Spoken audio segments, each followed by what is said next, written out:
Doctor एके ओझा online class में सभी का स्वागत है। आज बहुत ही महत्वपूर्ण टॉपिक पर मैं चर्चा करने जा रहा हूं। आज मैं बताऊंगा हिंदुइज्म के बारे में, हिंदू धर्म के बारे में। आज हम इस्लाम के बारे में भी चर्चा करेंगे और इस्लाम में भी बताएंगे कि भारत में कब इस्लाम आया, कैसे आया, और इस्लाम का जो प्रमुख जो धर्म ग्रंथ है कुरान शरीफ, उसके बारे में भी चर्चा करेंगे।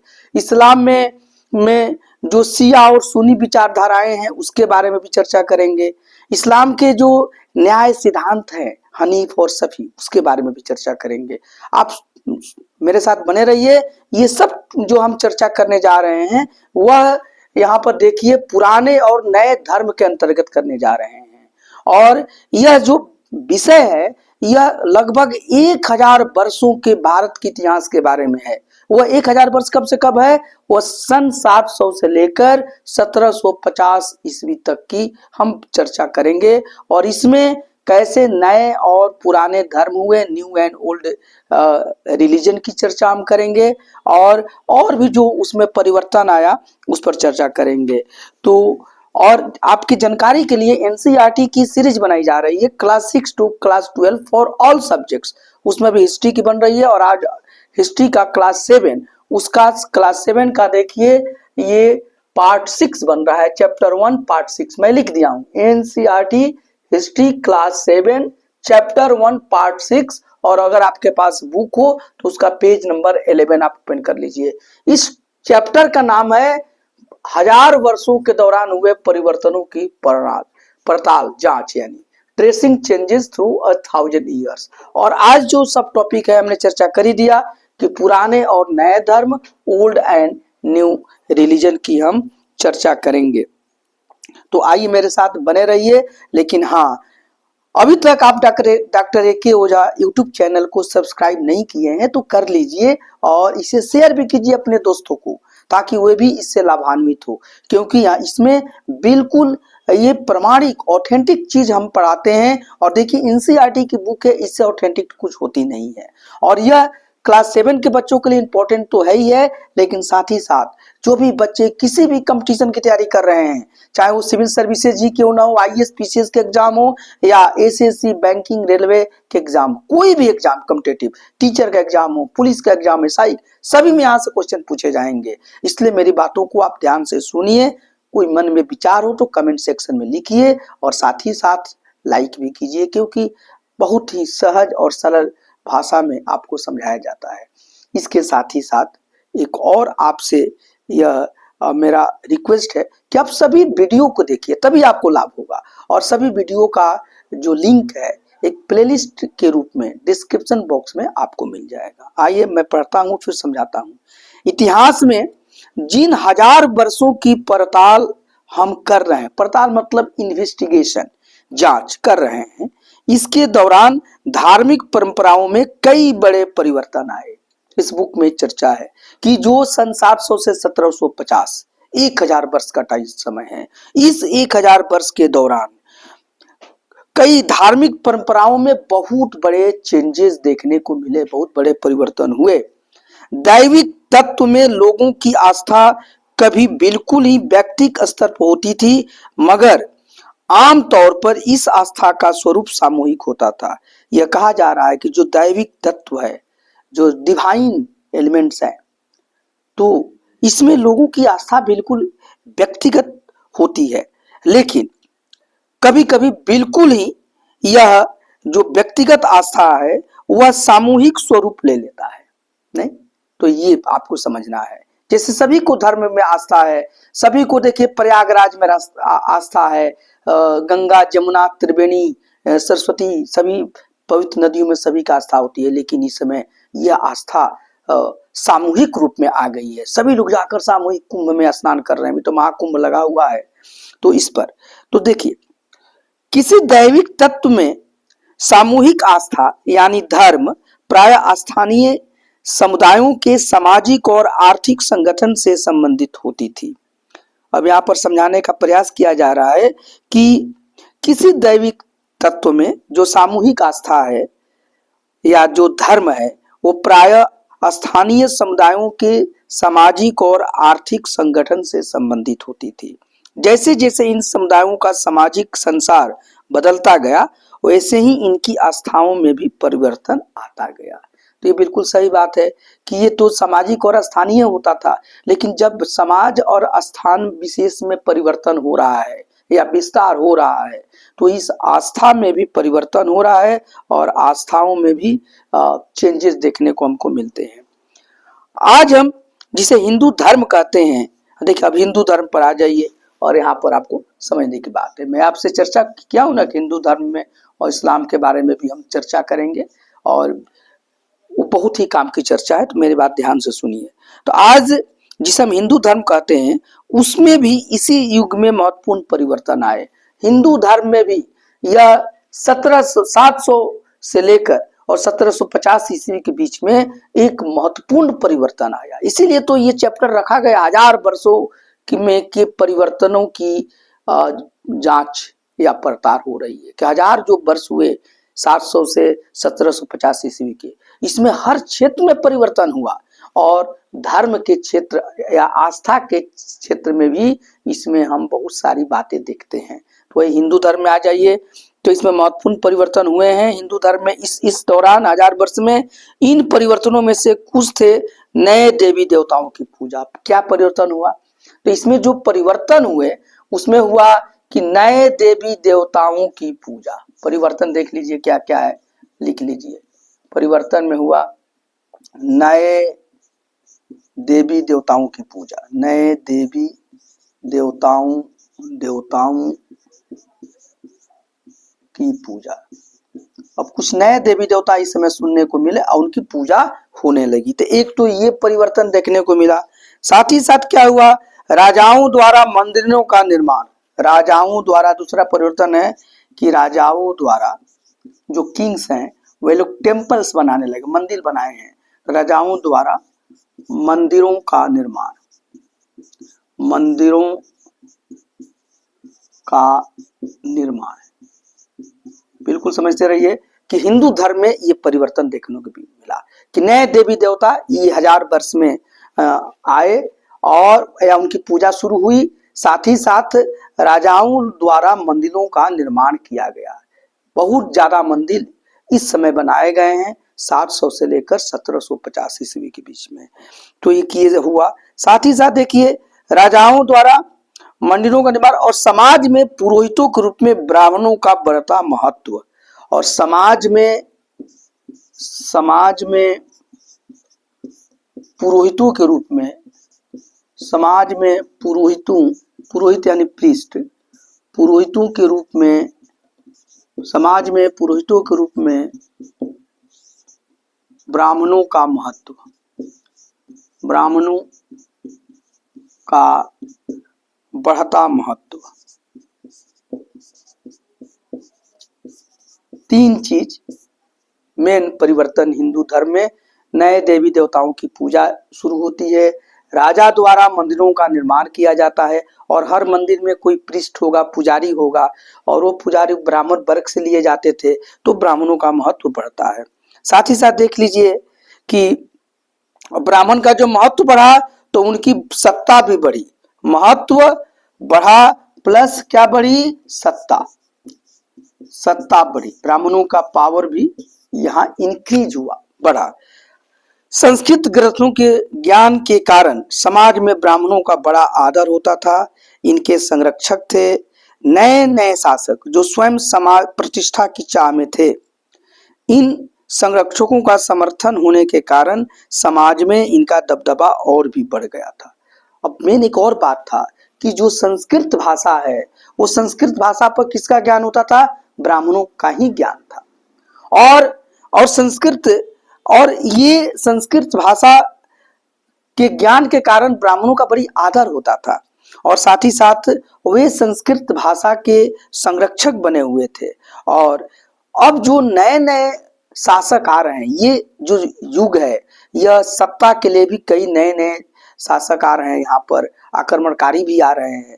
तो जो भी नए नए शासक आ रहे हैं समाज में, या क्षेत्रीय शासक उभर रहे हैं, तो सभी लोग इन ब्राह्मणों की क्या चाहते हैं इनका समर्थन चाहते हैं और क्योंकि इससे उनकी प्रतिष्ठा बढ़ती है, तो वो लोग भी इन ब्राह्मणों को मदद करते हैं और इससे भी इनका दबदबा और बढ़ गया।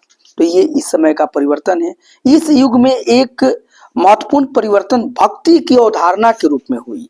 तो एक तो ये ब्राह्मण के रूप में परिवर्तन हुआ, दूसरा जो परिवर्तन हो रहा है देख लीजिए, एक तो ये परिवर्तन हुआ, दूसरा जो परिवर्तन है भक्ति की अवधारणा। भक्ति की अवधारणा इस युग में ये एक इंपॉर्टेंट बात है। भक्ति की अवधारणा आती है, एक ये परिवर्तन हो रहा है। देखिए ये पहला परिवर्तन और दूसरा परिवर्तन जो हो रहा है भक्ति की अवधारणा यहाँ पर के रूप में होती है। इसमें ईश्वर की कल्पना एक ऐसे प्रेमल इष्ट देवी देवता के रूप में की गई थी जिस तक पुजारियों के विशद कर्म कांड के बिना ही भक्त स्वयं पहुंच सके। इस विषय में साथ ही दूसरी परंपराओं के बारे में आपको चैप्टर 6 में जानकारी दी जाएगी। तो यहाँ पर यह समझाने का प्रयास किया जा रहा है कि एक नया कंसेप्ट आया भक्ति, भक्ति मूवमेंट इसी समय का ये देन है। और भक्ति में क्या हुआ कि अपने इष्ट के लिए, अपने देवी देवता के नजदीक पहुंचने के लिए भक्ति ही काफी है। उसमें जो पुरोहित है और जो बड़े बड़े कर्मकांड है उसकी कोई जरूरत नहीं है। अगर ईश्वर को पाना है तो उसका सबसे आसान रास्ता भक्ति में बताया गया कि वो भक्ति है। आप अपने आप को पूरी तरीके से, आप अपने इष्ट में, आप ईश्वर में जिस देवी देवता की पूजा करते हैं उनमें आप अपने आप को पूरे तरह से समर्पित कर दीजिए और उन पर छोड़ दीजिए। उसमें कोई आपको न मंत्र जानना है न कोई विधि विधान जानना है, बस आपके हृदय में उसके प्रति अनुराग होना चाहिए। अगर आप कृष्ण भक्ति करते हैं तो कृष्ण पर अपने को छोड़ दीजिए। कोई जरूरत नहीं है कोई बहुत बड़े यज्ञ करने की, कर्मकांड करने की, बहुत बड़े बड़े संस्कृत के मंत्र और श्लोक पढ़ने की कोई जरूरत नहीं है। भक्ति में बस आपका प्रेम ही काफी है, आपका अनुराग ही काफी है। तो ये भक्ति की अवधारणा इस 1000 वर्ष में इसकी एक बहुत बड़ा परिवर्तन है हिंदू धर्म में। ये भक्ति मूवमेंट आया यहाँ पर। इसके बारे में चैप्टर 6 में हम डिटेल में आपको बताएंगे। बस इतना ही बता रहे हैं कि अगर आप जिसको शिव के में भक्ति, आप भक्त बन जाइए और बस उसी से आप शिव को प्राप्त कर लेंगे। आप कृष्ण को पाना है, भक्त बन जाइए। राधा है या मीरा जो है वो भक्ति के माध्यम से ही ईश्वर तक पहुंची। अगर रामकृष्ण परमहंस हैं वो भक्ति के माध्यम से माँ काली का वो रोज दर्शन करते थे। तो ये भक्ति मूवमेंट आता है जिस पर कि हम चर्चा अभी चैप्टर 6 में विशद करेंगे। बस अभी बता रहा हूं कि क्या परिवर्तन आया। तो हिंदू धर्म में एक भक्ति की जो अवधारणा है इसमें यह एक परिवर्तन यहाँ पर ये देखने को यहाँ पर मिलता है। इसी के साथ साथ देख लीजिए कब आगे कहते हैं कि दूसरा अब थोड़ा इस्लाम की हम चर्चा करेंगे। तो आप इसे नोट कर लीजिए, फिर मैं उसके बाद चर्चा करेंगे। तो आप इसे नोट कर लीजिए और इसे मैं अब इरेज कर लेता हूं, क्योंकि मैं बताया हूं कि हिंदू के बारे में बताया कि नए देवी देवता की पूजा शुरू हुई, मंदिरों का निर्माण हुआ, राजाओं ने भी ब्राह्मणों को संरक्षण दिया, ब्राह्मणों का महत्व बढ़ा, सत्ता में भी बढ़ी। और दूसरा भक्ति मूवमेंट आया। भक्ति में किसी की जरूरत नहीं थी, कोई कर्मकांड नहीं, कुछ नहीं, सिर्फ आप अपने इष्ट के प्रति, अपने भगवान के प्रति अपने को समर्पित कर दीजिए, बस वही काफी है। और बहुत आसानी से आप अपने इष्ट को, अपने इष्ट देवी देवता के कृपा को पा सकते हैं। ये भक्ति बताता है। तो इसके बारे में चैप्टर 6 में मैं चर्चा करूंगा। अब आ जाइए थोड़ा सा मैं यहाँ पर नए नए धर्म में इस्लाम के बारे में आपको मैं थोड़ा चर्चा करूंगा। तो देख लीजिए कि यहाँ पर आ जाइए कुरान शरीफ और इस्लाम। कुरान शरीफ और इस्लाम बहुत शॉर्ट में समझिए, फिर इसके बारे में डिटेल में बताऊंगा, लेकिन जो बता रहा हूं वो बहुत इंपॉर्टेंट है। कुरान शरीफ का संदेश, और ये इस्लाम से जुड़ा हुआ है, आप तो सब जानते हैं। इस्लाम धर्म से ठीक है ना, जो मुस्लिम वर्ग का धर्म है। देखिए यही वह युग था जिसमें इस उपमहाद्वीप में नए नए धर्मों का आगमन हुआ। कुरान शरीफ का संदेश भारत में पहले पहल 7वीं सदी में व्यापारियों और अप्रवासियों के जरिए पहुंचा। तो सबसे पहले ये कुरान शरीफ का जो संदेश आया, ये भारत में कब संदेश आया? तो देख लीजिए, सबसे पहले 7वीं सदी में आया। 7वीं सदी में, 7वीं सदी में किसके माध्यम से आया? व्यापारियों और बिजनेस जो क्लास है, मर्चेंट्स हैं, ट्रेडर्स हैं, तो व्यापारियों एवं अप्रवासियों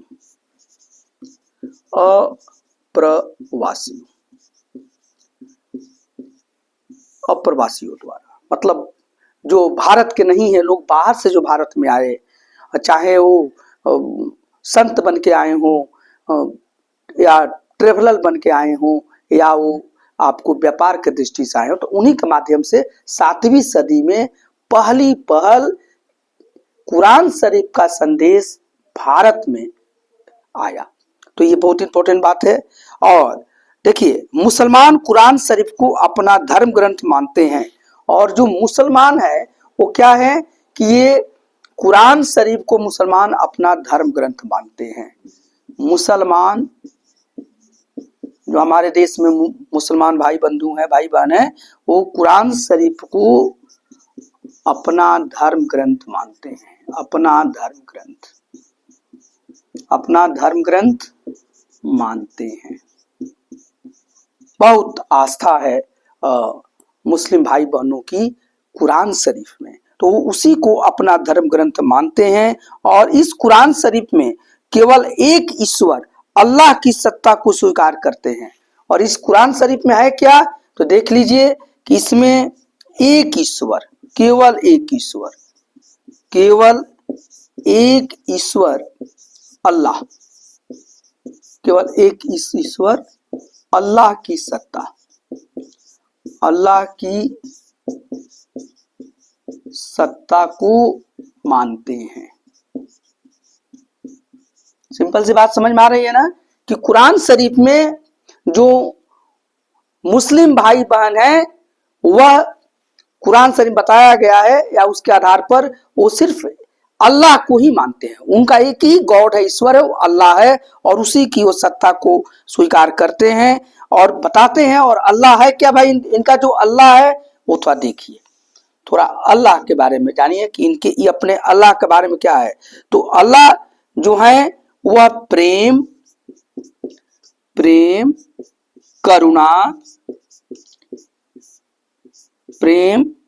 करुणा और देखिए साथ ही साथ उदारता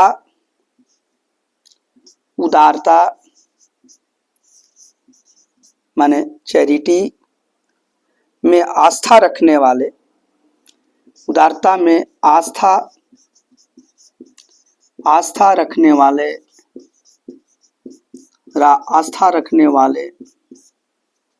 हर व्यक्ति को गले लगाता है। हर व्यक्ति को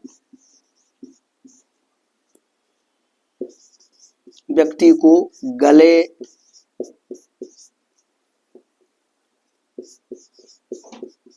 लगाता है। देखिए, तो चाहे वो किसी पृष्ठभूमि का हो, तो कितना बड़ी बात कही जा रही है। आज पूरे समाज में, भारतीय समाज में आप देखते हैं ना, बहुत जगह सुन के बहुत दुख होता है, नफरत जैसा बातें होती हैं और लोग एक दूसरे के प्रति बहुत नफरत के भाव रखते हैं। लेकिन थोड़ा इस बात को समझिए, कुरान शरीफ का जो संदेश है वो क्या देता है। कुरान शरीफ स्पष्ट बोलता है कि प्रेम यानी लव, करुणा कंपैशन, उदारता चैरिटी में आस्था रखने वाले हर व्यक्ति को गले लगाओ, चाहे वह किसी पृष्ठभूमि का हो, किसी सामाजिक पृष्ठभूमि का। हर व्यक्ति को कुरान शरीफ संदेश देता है कि जो भी प्रेम में, जो भी आपको करुणा में यानी दया में, कहीं उदारता में जो आस्था रखता है, उसको आप गले लगाओ। तो आप इस दृष्टि से देखिए, तो ये कुरान शरीफ का संदेश आपको इस्लाम धर्म को कितना यह एक तरह से महान बता रहा है। और अगर ऐसा काम हो तो बहुत महानता की बात है। और जो सच्चा मुसलमान है वो इसी बात को मानता है, इसी बात को मानता है। और जो इससे अलग बात मानता है वो वास्तव में वो कुरान शरीफ के संदेश को समझ नहीं पा रहा है कि कुरान शरीफ यहाँ पर क्या कह रहा है। तो एक तो ये बात आपको समझ में आनी चाहिए। साथ ही साथ देख लीजिए कि कई शासक इस्लाम और इसके विद्वान धर्मशास्त्रियों और न्याय शास्त्रियों अर्थात उलेमा को संरक्षण देते थे। आप यहाँ थोड़ा बहुत इंपॉर्टेंट बात मैं बता रहा हूँ, तो इसको थोड़ा आप नोट कर लीजिए। और अब मैं इसको मिटा देता हूँ। आइए तो देखिए, थोड़ा इसको मिटा देता हूँ और फिर नए शुरू करता हूँ। तो इसको पढ़िए, बहुत इंपॉर्टेंट है और सही जानकारी को रखना बहुत जरूरी है। समाज में जो भी भ्रांतियां फैल रही हैं वह गलत जानकारी के कारण फैल रही हैं, और कुछ लोग तो गलत जानकारी देने के समाज में एक तरीके से ठेकेदार बन बैठे हैं। तो इस बात को समझना बहुत ही जरूरी है। और इसी के साथ साथ आप देख लीजिए कि यहाँ पर नेक्स्ट बात आप बता रहे हैं कि कई जो शासक हैं वो इस्लाम और इसके विद्वान यहाँ पर धर्मशास्त्रियों को या न्याय शास्त्रियों को संरक्षण देते थे और उसको उलेमा कहा जाता था। तो जो उलेमा है वो विद्वान धर्मशास्त्री होते थे। एक शब्द आया है उलेमा, उलेमा, उलेमा कौन है भाई? तो ये विद्वान धर्म और न्याय शास्त्री होते थे। ये विद्वान लर्नेड लोग होते थे, कोई नहीं उलेमा बन जाता था। विद्वान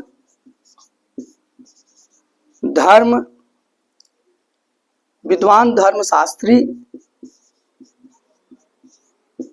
एवं न्याय शास्त्री, इसी को उलेमा कहते हैं। न्याय शास्त्री, विद्वान धर्म शास्त्री और न्याय शास्त्री, ये उलेमा कहलाते थे। और इन उलेमा को उस समय के जो शासक थे वह कई शासक इनको क्या करते थे?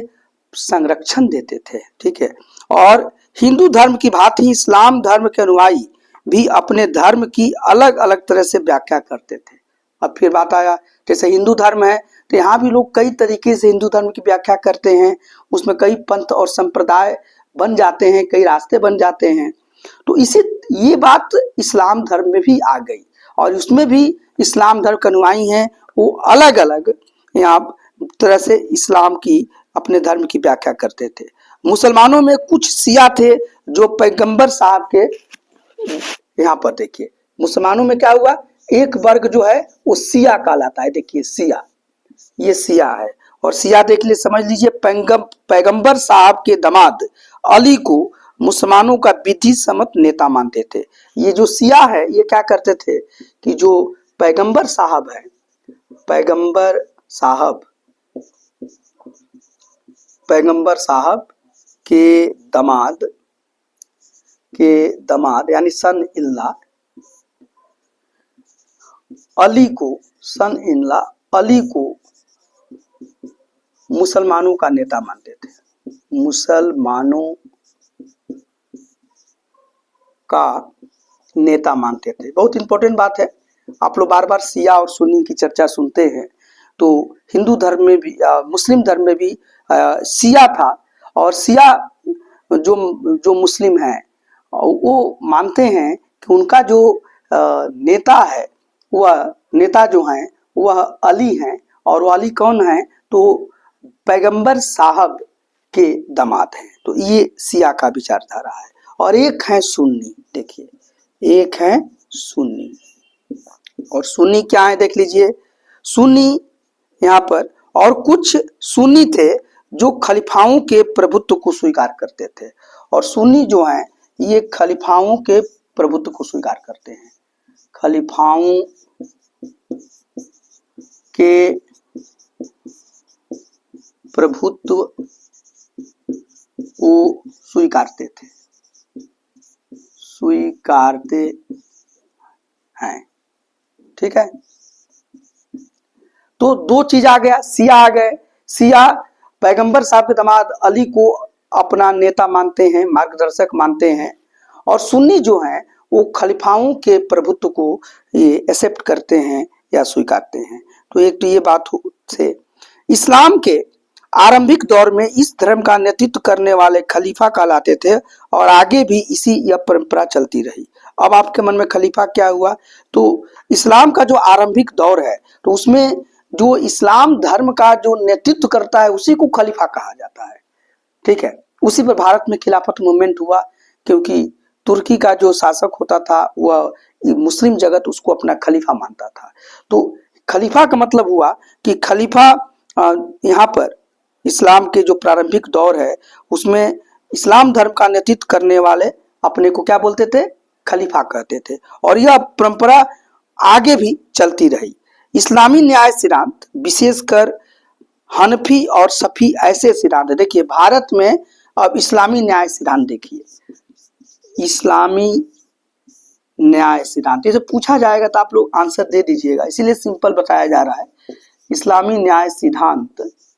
ठीक है ना, तो भारत में क्या है, तो भारत में देखिए दो सिद्धांत विशेष रूप से चलते हैं, एक हनफी कहलाता है, हनफी ये क्या है, ये न्याय सिद्धांत है, जुडिशियल थ्योरी है, हनफी और सफी, हनफी और सफी। ठीक है, हनफी और सफी। तो ऐसे सिद्धांत हैं कि विभिन्न परंपराओं में भी कई महत्वपूर्ण अंतर रहे। तो इस्लामी जो न्याय सिद्धांत है उसमें हनफी और सफी दो न्याय सिद्धांत है, और इनमें भी हम कुछ अंतर पाते हैं, इनमें भी कई परंपराओं में कई महत्वपूर्ण अंतर देखने को मिलता है। ऐसे ही धर्म सिद्धांतों तथा रहस्यवादी विचारों को लेकर विभिन्नताएं देखने को मिलती है। और एक और बात आया इसमें, धर्म सिद्धांत और रहस्यवाद, इसमें भी हमको अंतर मिलता है, धर्म सिद्धांत एवं रहस्यवाद, रहस्यवाद इसमें भी अंतर देखने को मिलता है, इसमें भी कुछ अंतर है, इसमें भी क्या है, कुछ अंतर दिखते हैं, कुछ अंतर दिखते हैं। तो ये एक समझने की बात इसमें समझाया गया है, और विशेष रूप से जो चैप्टर 6 है इन सब पर बृहद चर्चा होगी। अभी सिर्फ आपको हमने ध्यान दिया कि जो कुरान शरीफ है वो यहाँ पर जो मुसलमान है उसको, भारत के मुसलमान नहीं पूरे विश्व के मुसलमान को कुरान शरीफ को अपना क्या मानते हैं, धर्म ग्रंथ मानते हैं। इसमें सिर्फ अल्लाह की सत्ता, अल्लाह को ही ईश्वर माना गया है और एक ही अल्लाह की सत्ता को ये लोग स्वीकार करते हैं। साथ ही साथ यहाँ पर जैसे हर धर्म में कुछ अलग अलग धर्म की व्याख्या होती है, तो मुसलमान धर्म में भी है, मुस्लिम धर्म में भी है, उसमें शिया और सुन्नी है, जिसके बारे में हमने चर्चा कर दिया। और हमने बताया कि जो शिया है वह पैगंबर साहब के दामाद अली को मुसलमानों का नेता मानते हैं, जबकि सुन्नी जो हैं खलीफाओं के प्रभुत्व को स्वीकार करते हैं। साथ ही साथ ये भी बताया कि जो उलेमा होते थे वो मुस्लिम धर्म में विद्वान, धर्मशास्त्री और न्याय शास्त्री को उलेमा कहा जाता था। उस समय के कई शासक इनको संरक्षण दिए हैं। और जो इस्लामी न्याय सिद्धांत है उसमें भी दो चीज देखने को मिलती है, और विशेष रूप से भारत में हनफी और सफी, और इसमें भी कुछ इनके परंपराओं में भी कुछ मूलभूत अंतर पाए जाते हैं। साथ ही साथ जो इस्लामी धर्म सिद्धांत और रहस्यवाद है इसमें भी कहीं कुछ अंतर थोड़ा बहुत मिलता है। विशेष चर्चा हम लोग चैप्टर 6 में करेंगे। तो आज का बस इतना ही, और आपका दिन शुभ हो। Thank you.